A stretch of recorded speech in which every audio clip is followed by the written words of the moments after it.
Hello मेरे प्यारे बच्चों, क्या हाल चाल। बढ़िया सब। उम्मीद है आप सभी अच्छे होंगे और आपकी तैयारी भी एकदम बढ़िया तरीके से चल रही होगी। प्यारे बच्चों, आज के इस वीडियो में हम हिंदी का 2025 में पूछा जाने वाला मॉडल पेपर देखने वाले हैं कि 2025 में हिंदी का क्वेश्चन पेपर किस तरीके से पूछा जाएगा। अब आपको भी एकदम मजे में पढ़ाई करना होगा क्योंकि समय अपनी गति से तेजी से आगे की तरफ चल रहा है। क्योंकि जब तक आप उस काबिल नहीं बनोगे बच्चों, कोई आपको नहीं पूछेगा। हम हमेशा से एक बात बोलते हैं भैया कि बस पढ़ाई अपने लिए और अपने माँ बाप के लिए करिए और कोई नहीं है आपका इस दुनिया में। आपके मतलब माँ बाप के सिवा कोई नहीं आपको पूछेगा कि आप जी रहे हो मर रहे हो, किसी को क्या फर्क पड़ने वाला। अगर आप सोचते हो कि आप औरों के लिए खास होना तो ये बहुत बड़ी गलती है आपकी। अगर आप शीशा हो आज तो लोग देख देख कर जा रहे हैं, जिस दिन आप टूट जाओगे ना सब बच बच कर जाएंगे कि कहीं चुभ ना जाओ। इसलिए बस यूं समझिए कि अपना है तो केवल और केवल हमारे माँ बाप। आई बात समझ में? चलिए देख लेते हैं भैया हिंदी का क्वेश्चन पेपर। ये 2025 का मॉडल पेपर है, सामान्य हिंदी। पूर्णांक आपका रहने वाला है कितना रसगुल्लों? 100। भाई इसमें कोई नई बात नहीं है, पहले से भी बता दिया है कि हिंदी और इंग्लिश यही आपके स्कोरिंग सब्जेक्ट हैं और यही आपके नंबर बढ़ाएंगे क्योंकि इन्हीं पे पूरा खेल होता है। फिजिक्स केमिस्ट्री में कितना भी मेहनत करो कभी कभार सेट ऐसा आ जाता है हमारे सोच से परे रहता है तो दिक्कत हो जाती है। तो आपके जो वो नंबर कम होंगे, बढ़ेंगे कहाँ से? यहाँ से। क्योंकि अगर ये अच्छा रहा, ये 90+ अगर आपने इसमें स्कोर कर लिया बच्चों, तो यूं समझिए कि आपका जो नंबर रहेगा वो बैलेंस रहेगा। इसलिए हिंदी को हमें और भी बेहतर बनाना है, 90+ फोड़ना है और हम हैं तो टेंशन तो वैसे भी नहीं करना है। चलिए देख लेते हैं बच्चों, ठीक है। अब देखिए भैया यहां पर देख सकते हैं आपका ये समय 3 घंटे 15 मिनट। प्रारंभ के 15 मिनट परीक्षार्थियों को प्रश्न पत्र पढ़ने के लिए दिए जाएंगे और इस प्रश्न में 2 खंड होंगे, खंड का और खंड खा। भाई दोनों के सभी प्रश्नों का उत्तर आपको देना है और अंक उनके सामने दर्ज रहेंगे कि कौन सा क्वेश्चन कितने नंबर का होता है। तो सबसे पहले आपका शुरू हो जाता है खंड का। अब जो खंड का होगा इसमें आपका जो गद्य और पद्य है पूरा किताब से रहेगा। साथ में इसमें आपकी जो खंड काव्य वाले क्वेश्चन होते हैं और उसके अलावा इसमें आपके हम बता दें भैया जैसे मतलब कहानी होती है तो उसका सारांश वगैरह, तो ये कुछ टॉपिक और होते हैं, हालांकि टेक्स्ट बुक से ही हैं, ठीक है। चलिए देखते हैं बच्चों, एक एक करके आपको अच्छे से समझते चलना है और आपको बाद में कमेंट करना है कि ये जो बहुविकल्पी प्रश्न का देखेंगे या फिर हम पूरे पेपर में जितने क्वेश्चन देख रहे हैं हमारी तैयारी कितनी है, कितने क्वेश्चन हम करने लायक अभी हो चुके हैं, ये आपको कमेंट करना है, ठीक है ना। चलिए पहला क्वेश्चन कि शिक्षा का उद्देश्य लेखक मतलब शिक्षा के उद्देश्य के लेखक कौन है? आपके विकल्प हैं भारतेंदु हरिश्चंद्र, संपूर्णानंद यानी डॉक्टर संपूर्णानंद, या फिर मोहन राकेश जी, या फिर कह रहा है कि रामकृष्ण दास जी। तो बताइएगा भैया इसका कौन सा विकल्प सही है? तो इसका ऑप्शन हो जाएगा बच्चों संपूर्णानंद, डॉक्टर संपूर्णानंद। यही क्या हो जाएगा? Option second is the correct answer. Clear? चलिए अगला क्वेश्चन देखते हैं बच्चों। देखिए एक एक नंबर का है, हमने बताया ना सारे क्वेश्चन ये बहुविकल्पी प्रश्न है। दूसरा है कि लल्लू लाल की रचना कौन सी है? निम्नलिखित में से कौन सी रचना लल्लू लाल जी की है? सुख सागर, प्रेम सागर, परीक्षा गुरु, रानी केतकी की कहानी। तो कौन सी रचना है भैया? तो यह है प्रेम सागर। प्रेम सागर किसकी रचना है? तो ये लल्लू लाल जी की रचना है। आई बात समझ में? चलिए नेक्स्ट क्वेश्चन की तरफ चलते हैं।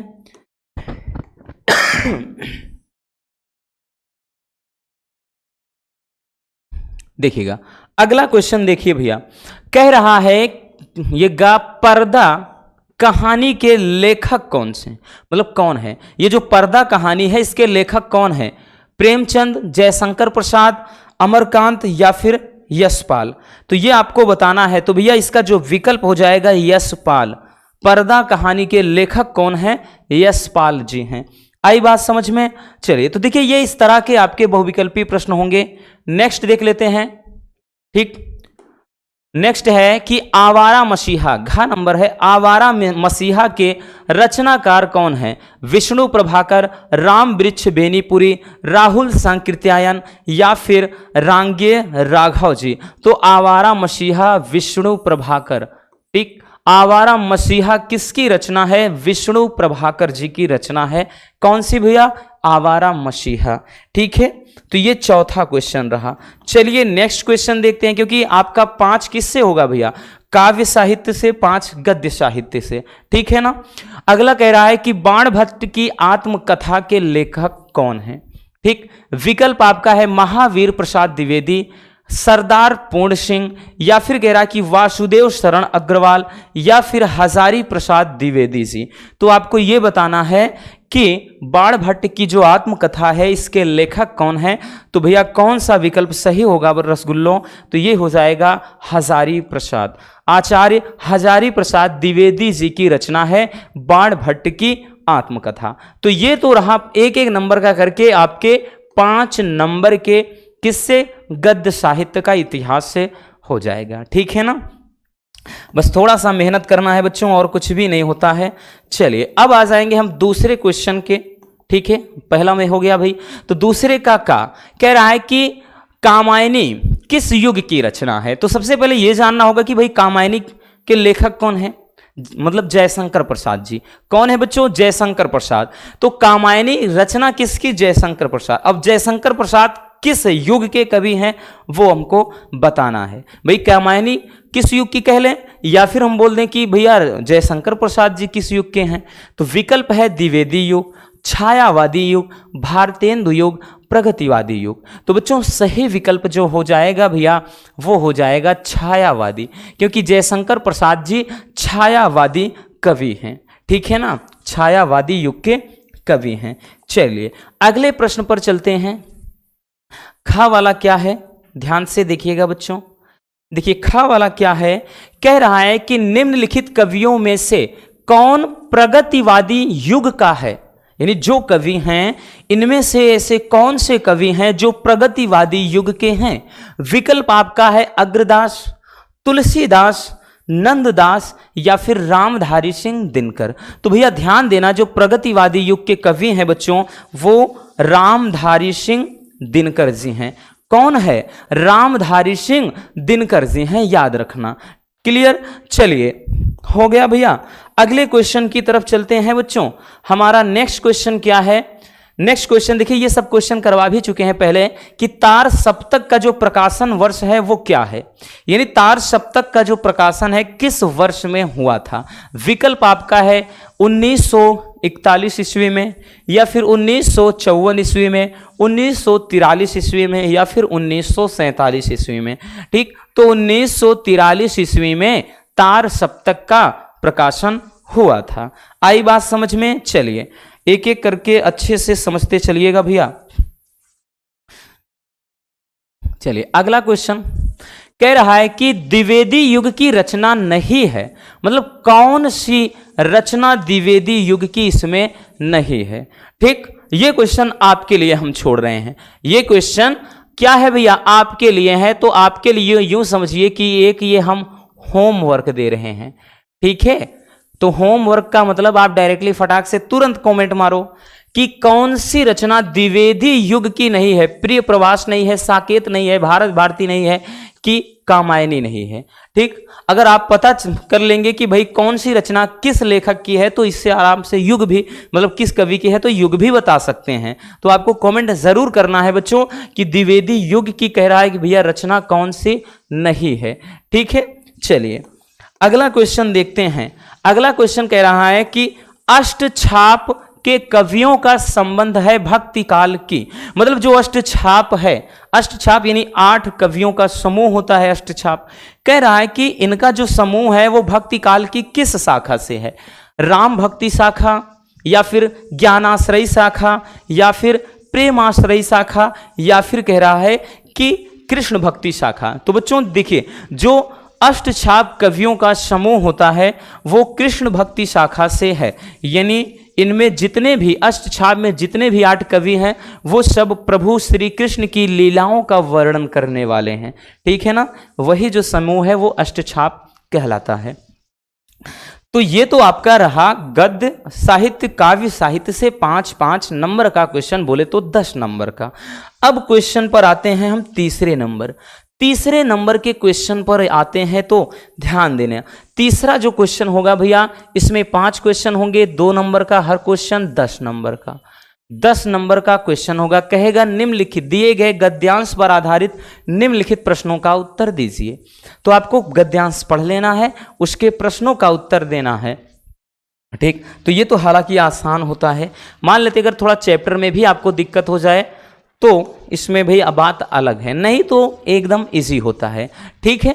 देखिए अब कह रहा है इसमें आपको ये पढ़ना है कि धरती माता की कोख में जो अमूल्य निधियां भरी हैं जिनके कारण वह वसुंधरा कहलाती है, उससे कौन अपरिचित ना होना चाहेगा। लाखों करोड़ों वर्षों से अनेक प्रकार की धातुओं को पृथ्वी को पीस पीस कर अगणित प्रकार की मिट्टियों से पृथ्वी की देह को क्या है सजाया है। हमारे भावी आर्थिक अभ्युदय के लिए इन सब की जांच पड़ताल आवश्यक है। अब देखिएगा इसके नीचे आपके प्रश्न दिए गए हैं, कह रहा है कि उपयुक्त गद्यांश का संदर्भ लिखना है। अब संदर्भ कैसे लिखा जाता है ये सबको पता है, हाई स्कूल में भी आपने पढ़ा है कि प्रस्तुत गद्यांश हमारी पाठ्य पुस्तक सामान्य हिंदी के फला चैप्टर से लिया गया है, इसके लेखक फला हैं, है ना, यही तो लिखेंगे भैया। तो यहां पर आपको क्या लिखना है, संदर्भ। तो यहां पर वही चीज लिखेंगे। तो ध्यान देना भाई, पाठ का नाम क्या है बच्चों, तो ये कौन सा पाठ है, तो ये है राष्ट्र का स्वरूप। पाठ का नाम क्या है बच्चों, राष्ट्र का स्वरूप।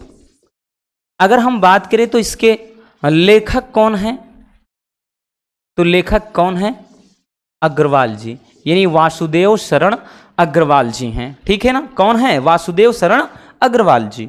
अगला कह रहा है कि धरती वसुंधरा क्यों कहलाती है। तो देखिएगा बच्चों क्यों कहलाती है, देखिए पहले लाइन में ही देखिएगा भैया, ठीक, कि धरती माता की कोख में जो अमूल्य निधियां भरी हैं जिनके कारण वह वसुंधरा कहलाती है, ठीक। तो यहां पर आपको यह लिखना है कि धरती माँ के या धरती माता के कोख में बहुत सारी अमूल्य निधियां हैं, यानी अनमोल रत्न हैं, इसी के कारण जो पृथ्वी है वो वसुंधरा कहलाती है। मिल गए 2 नंबर, है ना आसान।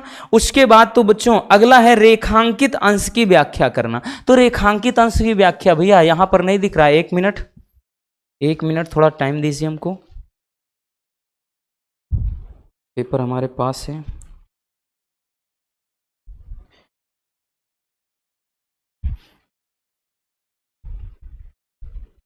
देखिए पहले ही लाइन में था यहां पर, ठीक, यहां पहले लाइन से ये चीज भाई यहां से पूरा पहले लाइन में था, पूरा यहां से यहां तक लेकर के यहाँ पे यहाँ तक लेकर के, ठीक। तो इसको थोड़ा अपने शब्दों से भी जो लिखा ना, थोड़ा अपने शब्दों से बढ़ा चढ़ा कर लिख सकते हैं कि जो धरती माँ है वो क्या है, हमारे माता के समान है। जिस तरह से माँ क्या है अपने बच्चों को का पालन पोषण करती है, उसी तरह धरती माँ भी अपने गर्भ में बहुत से अनमोल रत्न को छिपाए हुई हैं, और उसके अनमोल मतलब उसके कोख में न जाने कितनी अनमोल रत्नें छिपी हुई हैं।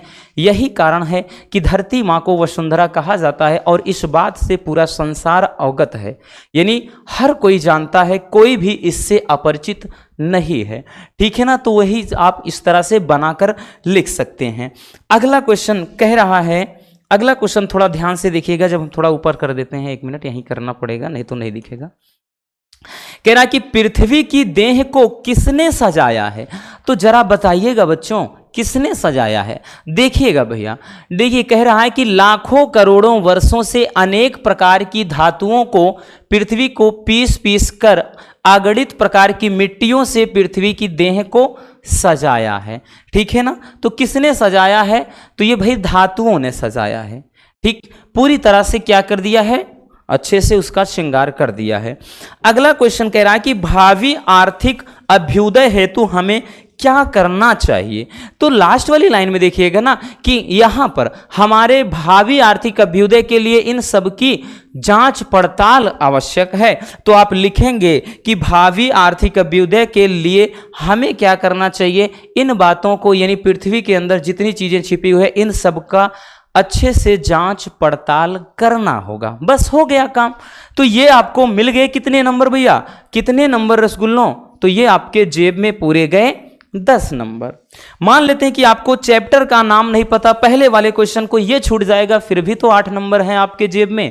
क्यों? क्योंकि ये सारे क्वेश्चन जो इसमें बाकी होते हैं सबका तो आपको उसमें से ढूंढकर ही लिखना है। और इसका बेनिफिट ये भी हो जाता है बच्चों कि इसमें अथवा में रहेगा बबुआ। तो यहां पर देखिएगा आप, मान लेते हैं ये नहीं करना, तो देखिएगा जनाब अथवा में है ना, तो भैया अथवा में रहेगा। तो अथवा में आपका एक और दे दिया है, किस चैप्टर से, अशोक के फूल। पहले ही यहां पर अशोक शब्द आ गया, तो अशोक के फूल हजारी प्रसाद द्विवेदी। ठीक, तो आप इसको पूरा अच्छे से पढ़िएगा ढंग से। और इससे रिलेटेड ये जो भाई प्रश्न दिए गए हैं, ठीक 3 यहाँ है, उसके बाद नीचे 2 हैं, तो इनको सॉल्व करना है। ठीक, अब प्रश्न नंबर जो 4 होगा बच्चों, प्रश्न नंबर ध्यान दीजिएगा जो 4 होगा, ये क्वेश्चन नंबर 4 ये आपका पद्यांश वाला होगा। इसमें भी 5 क्वेश्चन रहेंगे, प्रत्येक 2 यानी इस तरह से 10 नंबर दिया जाएगा। ठीक है ना। इसमें कह रहा है कि देखिए आपको पढ़ना है कि निम्नलिखित मतलब दिए गए पद्यांश पर आधारित निम्नलिखित प्रश्नों का उत्तर देना है। ठीक है, निम्नलिखित प्रश्नों का उत्तर देना है। तो चलिए इसको थोड़ा और ऊपर कर लेते हैं। ठीक है ना। यहां पर देखिए कह रहा है कि दुर्बलता का ही चिन्ह विशेष शपथ है, पर कह रहा है कि अबला जन के लिए कौन सा पथ है। यदि मैं उकसाई गई भरत से हूं तो पति समान स्वयं पुत्र भी खोऊं। कह रहा है कि ठहरो मत रोको मुझे कहूं सो सुन लो, और पाओ यदि उसमें सार उसे सब चुन लो। करके पहाड़ सा पाप मौन रह जाऊं, और राई भर भी अनुताप न करने पाऊं। तो ये किस चैप्टर से है, किस चैप्टर से है, तो कैकेयी का अनुताप, कैकेयी का अनुताप मैथिली शरण गुप्त जी, है ना। कैकेयी का अनुताप चैप्टर से है मैथिली शरण गुप्त जी। तो क्योंकि देखिए यहां पर वही चीज है कि वो जब भाई क्या है, प्रभु श्री राम को वनवास के लिए बोल देती हैं, तो भरत नाराज हो जाते, अपने माँ को बहुत ज़्यादा बुरा बोलते हैं कि आप ऐसी हो, बस अपना स्वार्थ देखती हो, ईश्वर जैसे यानी देवता जैसे, यानी एक प्रकार के वो देवता ही थे। तो भाई आपने हम क्या किया, हमारे भ्राता श्री से हमको अलग कर दिया, हमारी दुनिया खत्म हो गई। तो मतलब दुनिया भर का जब बोलते हैं तो उनको थोड़ा वो होता है। जब सभा का आयोजन होता है वहीं की बात है, जब उनमें सभा में बैठी होती हैं वो कहते हैं कि दुर्बलता का ही चिन्ह विशेष शपथ है। ये सभा में बोल रही होती हैं कि अब दुर्बलता का ही चिन्ह विशेष शपथ है, यानी शपथ लेने से ही सामने वाले की कमजोरी का पता चलता है। बोलते ना कि मैं आपकी कसम खाकर कह रहा हूं मैं चोरी नहीं किया, तब मालूम पड़ जाता है कि भैया सामने वाला कमजोर पड़ रहा है, कसम खा रहा है, इसका मतलब वो निर्दोष है। तो यही चीज वो है कि बोल रही हैं कि कह रहे हैं कि भाई कि दुर्बलता का ही चिन्ह विशेष शपथ है, कि मेरे लिए अगर कुछ है तो वो शपथ है, यानी मैं केवल कसम खा सकती हूं, और कसम से ही व्यक्ति की यानी सामने वाली की दुर्बलता का पता चलता है। पर अबला जन के लिए कौन सा पथ है, यानी मुझ अबला के पास अब इसके अलावा कोई रास्ता भी तो नहीं है कि मैं किसी को यकीन दिला दूं। फिर आगे कह रहे हैं कि यदि मैं उकसाई गई भरत से हूं, अगर आपको लगता है, ये कहते हैं हे राम अगर आपको लगता है कि मुझे भरत ने उकसाया है, तो पति समान ही स्वयं पुत्र भी खोऊं। जिस तरह से मैंने अपने पति को खोया है यानी राजा दशरथ जी को, उसी सा मैं अपने बेटे को भी खो दूं। अगर लगता है कि मुझे किसने उकसाया है, तो यहां पर उकसाई गई भरत से हूं, ये चीज कह रहे हैं। ठीक, कह रहे हैं कि ठहरो मत रोको मुझे कहूं सो सुन लो। ये कहती हैं जब सभा में कोई बोलता है तो कहती है ठहरो, रुक जाओ, मैं जो कह रही हूं उसको सुन लो। आज इस सभा में बैठे सभी लोग सुन लो, मुझे आज रोको मत, मुझे आज जो बोलना है बोलने दो, और मैं जो कुछ कह रहे हैं उसको ध्यान से सुनिएगा, और आप भी मेरी बात ध्यान से सुनिएगा। ठीक है ना। कह रहे हैं कि पाओ यदि उसमें सार उसे सब चुन लो। यदि मेरी बातों में कुछ आपको लगता है तो भैया उसको क्या करना, चुन लेना, यानी उससे कुछ सीख मिले या उससे भैया आपको पता चल जाए तो वो बात आप ग्रहण कर लेना। करके पहाड़ सा पाप मौन में रह जाऊं। बोलती हैं कि यदि मतलब कह रही एक तो मैंने पहाड़ जैसा पाप कर लिया है, यानी इतना बड़ा पाप कर लिया है, और ऊपर कह रहे हैं कि राई भर भी अनुताप न करने पाऊं, और क्या मैं उसके बदले में राई भर यानी रत्ती भर भी क्या मैं पश्चाताप नहीं कर सकती, अर्थात करूंगी। तो ये देखिए बड़ा ही प्यारा सा पद्यांश है। अब देखिएगा कह रहा है कि उपयुक्त पद्यांश का संदर्भ लिखिए, तो फिर से वही तो लिखना है, हमने बताया ना चैप्टर कौन सा है बबुआ, कैकेयी का अनुताप, कैकेयी का अनुताप। उसके बाद किस भाई चैप्टर मतलब ये कवि कौन है, तो मैथिली शरण गुप्त जी हैं। तो आप ऐसे नहीं लिखेंगे, जब संदर्भ की बात है ना बबुआ ऐसे, जब कहता पाठ का शीर्षक तथा कवि का नाम तब आप डायरेक्टली ऐसे लिखते हैं, बट इसमें ऐसे लिखेंगे कि प्रस्तुत पद्यांश हमारी पाठ्य पुस्तक सामान्य हिंदी के कैकेयी के अनुताप नामक पाठ से लिया गया है। इसके कवि कौन हैं, मैथिली शरण गुप्त जी हैं। फिर आप दूसरा कह रहा है कि रेखांकित अंश की व्याख्या। देखिए रेखांकित अंश इसमें भी भाई भूल गए हैं, इसमें भी नहीं है, तो बच्चों यही रेखांकित अंश था ऊपर वाला ही, ठीक है, यहीं पर कि दुर्बलता का ही चिन्ह विशेष शपथ है, पर अबला जन के लिए कौन सा पथ है। तो यहां पर वही चीज कहना है कि कसम खाने से सामने वाले की कमजोरी का पता चलता है, लेकिन अब मुझ अबला के पास तो बस यही है, अर्थात कसम ही खा सकती हूं, इसके अलावा मेरे पास और कुछ भी नहीं है, बस केवल कसम है। अब मैं इससे ज्यादा यकीन नहीं दिला सकती। फिर कह रहे कि करके पहाड़ सा पाप मौन रह जाऊं, और रत्ती भर भी अनुताप न करने पाऊं। पंक्ति में कौन सा अलंकार है, बड़ा ही प्यारा सा है, करके पहाड़ सा पाप, यानी पहाड़ जैसा पाप, एक पहाड़ सा पाप, यानी मैं कहने कि मैं पहाड़ सा पाप, यानी पहाड़ जैसा, यानी इतना बड़ा जैसे पहाड़ होता है। तो आप लोग बताइएगा कौन सा अलंकार है, उपमा है कि नहीं है, कमेंट करिएगा, या फिर रूपक है, आप लोग बताइएगा कि इसमें करके पहाड़ सा पाप मौन रह जाऊं, और राई भर भी अनुताप न करने पाऊं। देखिए जब भी के जैसे की तरह ये सब आता है तो भैया जाहिर सी बात है उपमा अलंकार। लेकिन जब किसी एक चीज, जैसे जीवन एक युद्ध है, ठीक है ना, जीवन एक रणभूमि है, तब रूपक हो जाता है। जीवन रणभूमि की तरह है, तब उपमा हो जाता है। उपमा में तुलना होती है लेकिन समानता की। तो बोल तो रहा ना, करके पहाड़ सा पाप, यानी पहाड़ की तरह पाप, पहाड़ जैसा पाप। तो आप समझ जाइएगा कि उपमा है कि रूपक है, कमेंट कर दीजिएगा, ठीक है ना। अगला कह रहा है कि पद्यांश का भाव स्पष्ट करिए। तो इसका भाव लिखना, भाव का मतलब समझ रहे ना कि इसमें क्या कुछ कहा गया है, इसमें क्या कुछ मिलता है, मतलब क्या चीज है, इसका पूरा निचोड़ लिखना है, ठीक। कि इसमें कैकेयी जी के क्या है, मतलब वो अपने आप को निर्दोष मानती हैं, सॉरी निर्दोष नहीं, अपने आप को मतलब दोषी मानती हैं, और अपने आप को क्या है बहुत बड़ी अभागन मानती हैं। ये सब चीज़ आपको थोड़ा अच्छे से लिख देना है। भाव में बस एक लाइन, ज़्यादा नहीं, क्योंकि सारे टॉपिक 2-2 नंबर के होंगे, ज़्यादा लिखना नहीं। अब कह रहा है कि भाषा की विशेषताएं आपको बताना है इसमें, यानी कौन कौन सी भाषा, इसकी विशेषता बताना है। तो देख रहे हैं कि कितना आसान से सारे क्वेश्चन हैं। अब इसके अलावा मान लेते हैं ये नहीं करना बबुआ, आपको अथवा में भी तो आपके सामने हैं, अथवा में भी तो ऑप्शन है बबुआ। देखिए क्या बोल रहा है अथवा में, देखिएगा अथवा में कह रहा है कि लज्जाशीला पथिक महिला जो कहीं दृष्टि आवे, और होने देना विकित वसना तो ना तो सुंदरी को, जो थोड़ी सी श्रमिक हो वह गोद शांति लेख हो, मतलब गोद ले श्रांति खोना, होठों की और कमल मुख की म्लान नाये मिटाना, और कोई क्लांता कृषक ललना खेत में जो दिखावे, जाता कोई जलद यदि हो व्योम में तो उसे ला धीरे धीरे परस उसकी क्लांतियों को मिटाना, छाया द्वारा सुखित करना तप्त भूतांगना को। देखिए इसमें ये क्या है, ये तो आपका है पवन दूतिका से, और ये बड़ा ही इंपॉर्टेंट सा है, इसलिए बच्चों इसका थोड़ा हम अर्थ अकेले बता दे रहे हैं, ये तो आपका काम है करना। हमने बोला ना थो में से दूध रहेंगे, कि कह रहा है कि लज्जाशील पथिक महिला, यानी जब राधिका जी पवन को दूत बनाकर भेजती हैं प्रभु श्री कृष्ण के पास मथुरा धाम, तो बोलती हैं कि अगर तुम्हें पवन, जब तुम घर से निकलोगी घर से निकलते ही कुछ दूर चलते ही रास्ते में है उसका घर, है ना।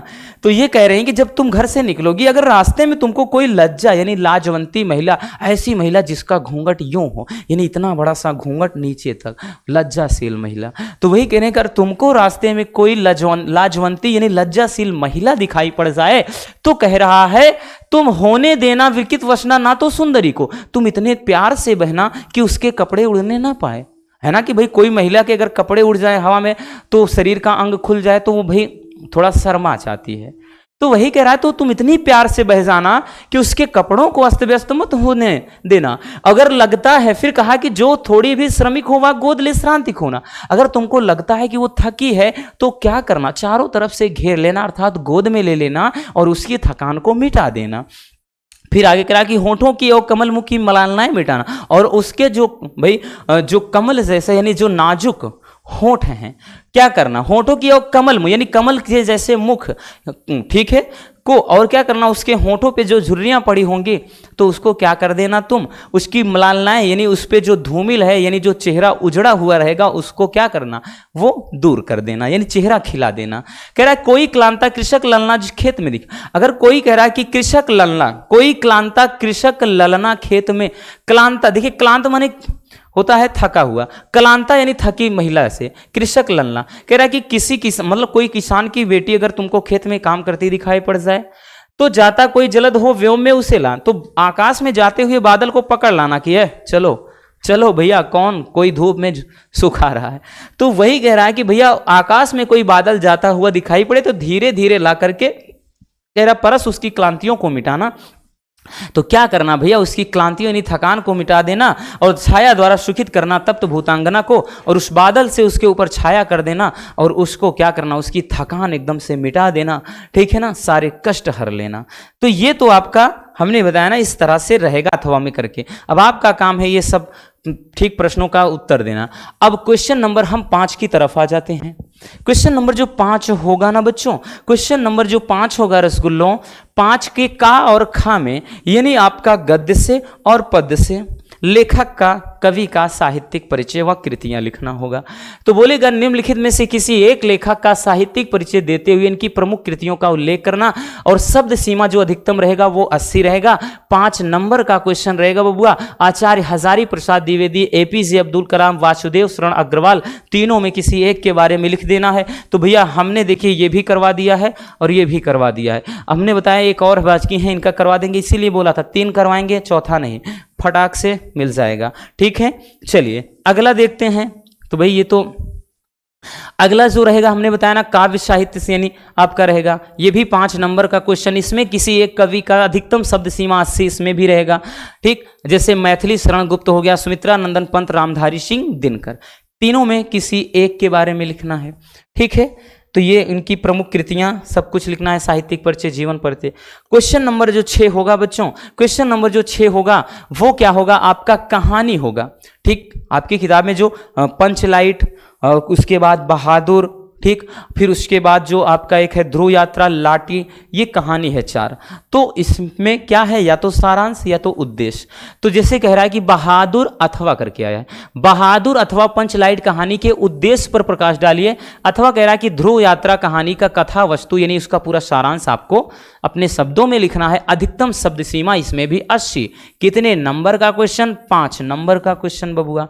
उसके बाद 7वां क्वेश्चन होगा कि स्वपठित खंड काव्य के आधार पर किसी एक खंड के एक प्रश्न का उत्तर दीजिए, किसी एक खंड के, इसमें भी शब्द सीमा 80, 5 नंबर का क्वेश्चन। तो हमने बताया ना कि भैया आपके जिले में क्या चलता है वो आपको लिखना है। जैसे यहां पर दिया है, जैसे कहीं पर कहेगा श्रवण कुमार खंड काव्य के बारे में, तो कहीं पर देखिए हमने बताया ना अथवा में सब करके देगा हर एक क्वेश्चन में।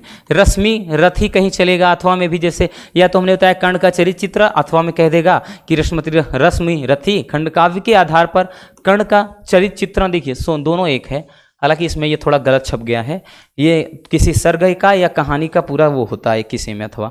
फिर या जैसे तीसरा मुक्ति यज्ञ है अथवा में, इसमें भी देखिए किसी एक, ठीक, या तो कहेगा कथा जो कथानक संक्षेप में लिखना है, या फिर कहेगा इसके नायक का चरित्र चित्रण लिखना है। तो हमने बताया ना कि भैया ये आपके जो 5 से 6 हैं, आपके जिले में जो चलता है उसको आपको करना है। जैसे कहीं पर त्यागपति चलेगा, कहीं पर आलोक वृत्त, ये हमारे यहाँ यानी प्रयागराज में चलता है। जैसे कहीं पर सत्य की जीत, तो जहां से जो है उसके अकॉर्डिंग करना है। तो ये आपका फिनिश हो जाता है खंड का खत्म हो जाएगा। अब शुरुआत होती है खंड खा की। खंड का 50 नंबर का, खंड खा भी आपका 50 नंबर का। क्लियर। अब देखिएगा बच्चों, यहां पर भैया ध्यान से देखिएगा, यहां पर देखिए कह रहा है कि प्रश्न नंबर जो 8 होगा, 8 के का में कि दिए गए संस्कृत गद्यांशों में से किसी एक का संदर्भ सहित अनुवाद करना है। और सबसे बड़ी बात कि छोटा सा ही रहेगा बच्चों, और 7 नंबर का रहेगा।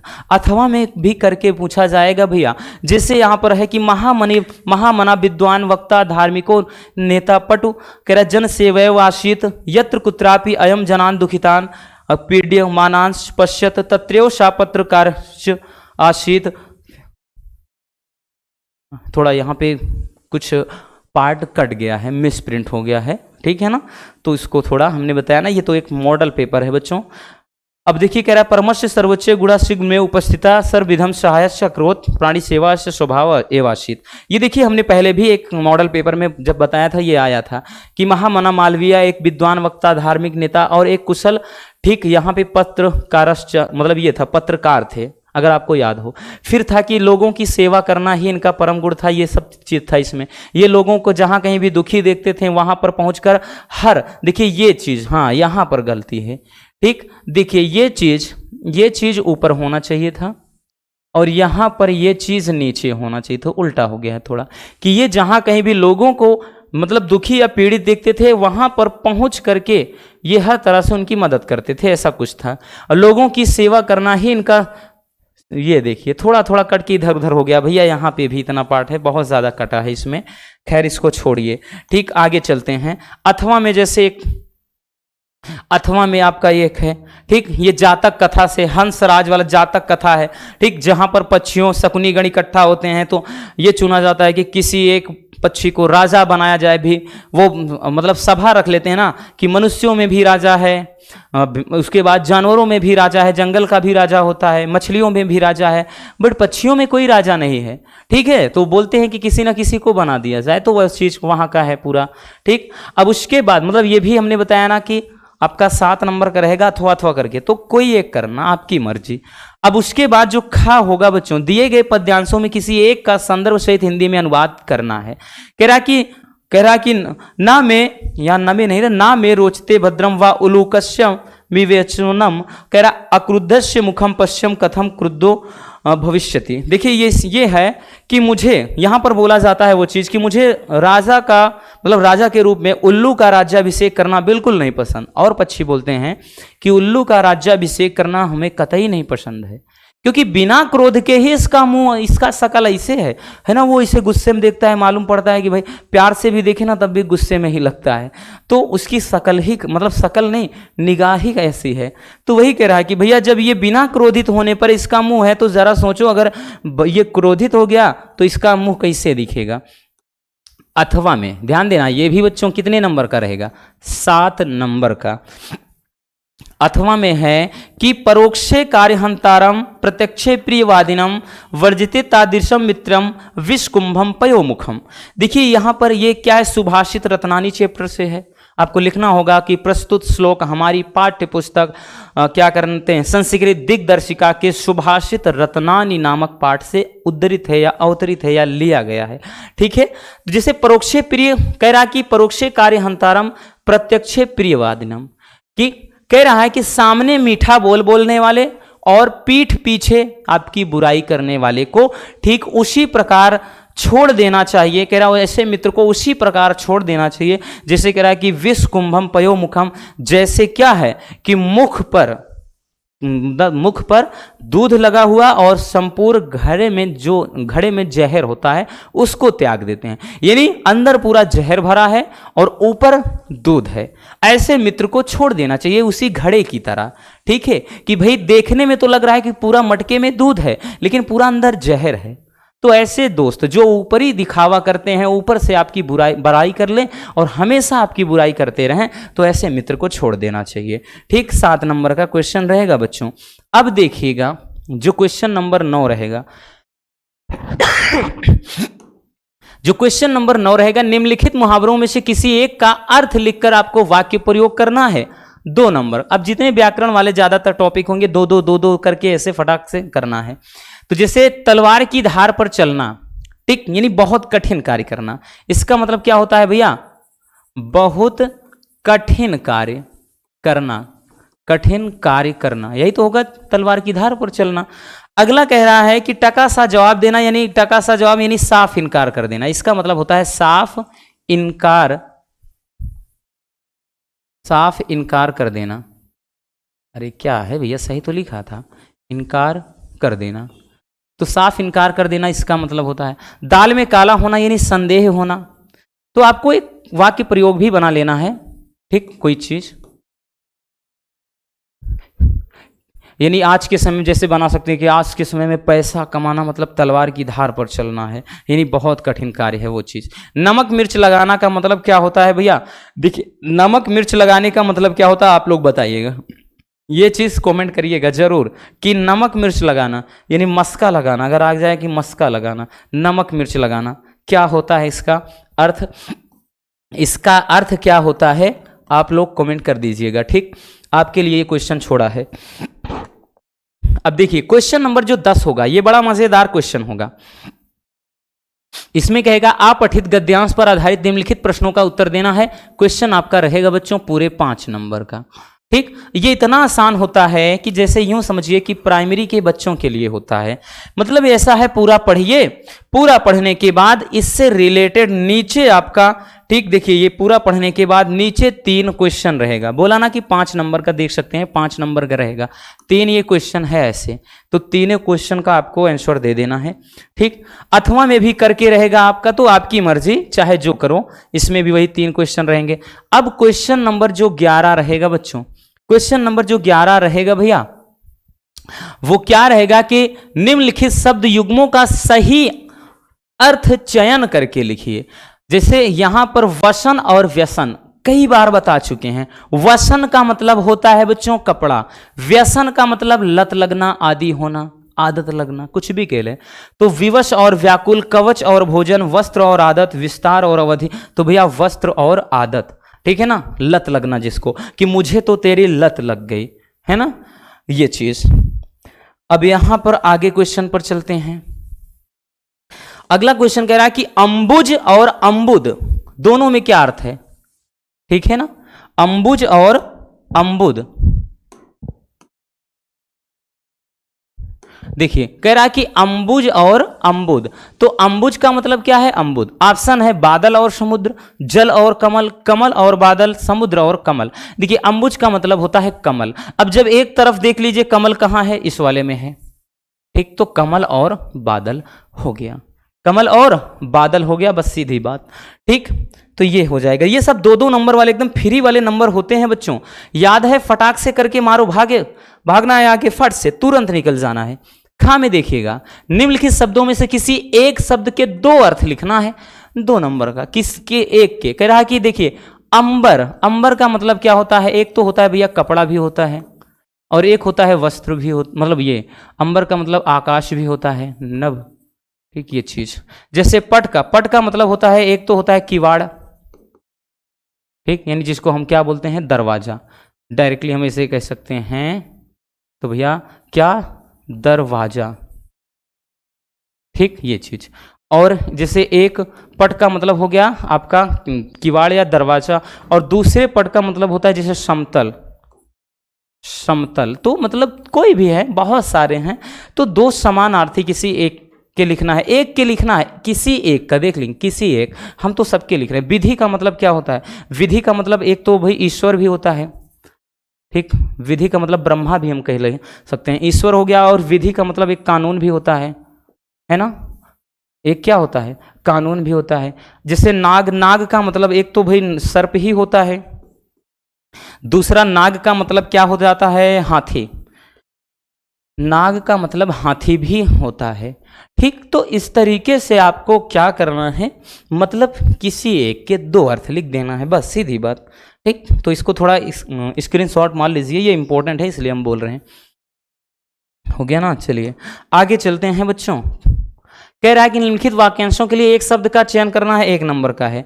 चलिए थोड़ा आगे चलते हैं, तो यहां से है, ये देखिए पहला क्वेश्चन है कि जो आंखों के सामने हो उसको क्या बोलेंगे।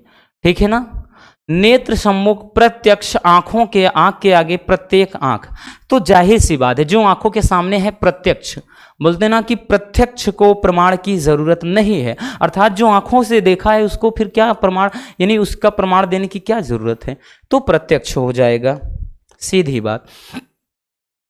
अगला है कि जानने की इच्छा रखने वाले को क्या बोलते हैं, जानकार, ज्ञानी, जिज्ञासु, बुद्धिमान, तो क्या हो जाएगा, जिज्ञासु हो जाएगा। मतलब ये सब आपके तत्काल जवाब देने वाले क्वेश्चन होते हैं, इसमें तो टाइम वेस्ट करना ही नहीं है। ठीक, अब जैसे यहां पर ये रहेगा, ये भी मजेदार क्वेश्चन होता है, इसमें आपका विभक्ति वचन के आधार पे कर्म, कारक, कर्ता कुछ भी होता है, मतलब कुछ भी फॉल्ट हो सकता है, गलती हो सकती है, तो आपको बताना है भैया। जैसे कह रहा है कि तुम तो कुर्सी पर बैठे हो, है ना, तुम तो कुर्सी पर बैठे हो, तो इसका सही रूप क्या होगा।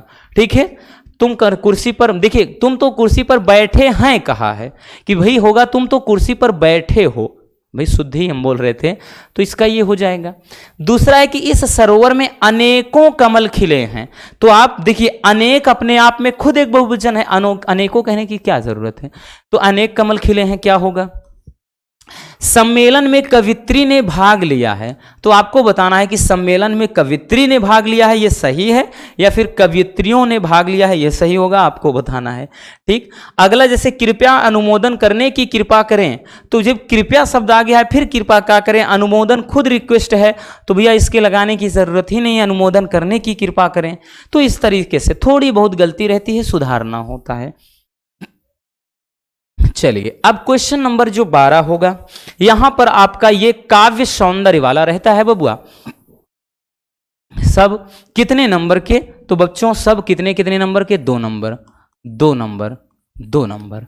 ठीक, जैसे भाई 12 के का खा गा करके है, वीर रस, मतलब वीर रस अथवा हास्य रस का स्थायी भाव के साथ साथ उदाहरण सहित लिखना है। ठीक है, और उसके बाद जैसे खा में है श्लेष अथवा उत्प्रेक्षा अलंकार का लिखना है। ठीक, उसके बाद दोहा अथवा सोठा छंद का मात्रा सहित लिखना है। अगर आपको सब अच्छे तरीके से समझना है तो एक वीडियो है रस छंद अलंकार मोनू सर, 1 मिलियन 10 लाख बच्चों ने उस पर प्यार दिखाया है, तो आप भी दिखा दीजिएगा अगर नहीं देखा है अभी तक। ठीक, इतनी आसान रस छंद अलंकार की भाई वीडियो आपको शायद ही यूट्यूब पर मिल जाए भैया, इतना हम जरूर कहेंगे, देख लेना एक बार जरूर।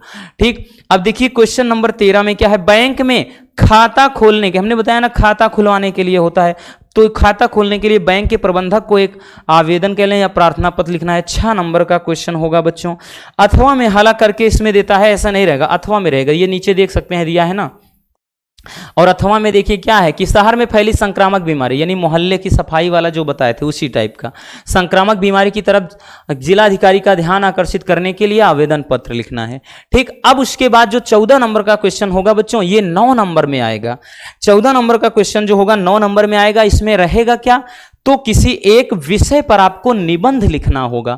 जैसे निम्नलिखित वाक्य कह रहा है कि विषयों में से किसी एक पर अपनी भाषा शैली में निबंध लिखिए। जैसे देश में बेरोजगारी की समस्या, आतंकवाद की समस्या और समाधान, वृक्षारोपण, विद्यार्थी और राजनीति, देश की समृद्धि और विकास में समाचार पत्र की भूमिका। हमने पहले भी बताया था कि 2 से 3 ऐसे हैं, एक तो बेरोजगारी, दूसरा आतंकवाद की समस्या, तीसरा हमने बताया पर्यावरण को लेकर। ये 2 से 3 टॉपिक, एक आतंकवाद और एक किसान की स्थिति यानी उसकी समस्या समाधान, ये सारे के सारे मोस्ट इंपॉर्टेंट हैं, सबसे ज़्यादा पूछे जाने वाले निबंध हैं। और वैसे भी वहाँ आपके 4 या 5 टॉपिक पर निबंध आएगा, आपको तो केवल एक करना है।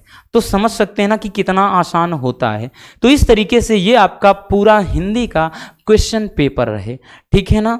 तो बस आज के इस वीडियो में इतना ही। उम्मीद है मेरे प्यारे रसगुल्लों को अच्छे से समझ में आ गया होगा कि हिंदी का पेपर कैसा रहने वाला है। और अब भाई आप लोग को बताना है कि कितने क्वेश्चन आप कर सकते हो, कितना तैयार है। मिलते हैं किसी और ऐसे मज़ेदार टॉपिक के साथ। अगर वीडियो पसंद आई हो तो भाई प्यार से एक लाइक जरूर कर देना, और नए हैं तो चैनल को सब्सक्राइब जरूर कर लीजिए। Love you, bye bye, take care. और हाँ, एक प्यारा सा कमेंट बॉक्स में जरूर छोड़ दीजिएगा।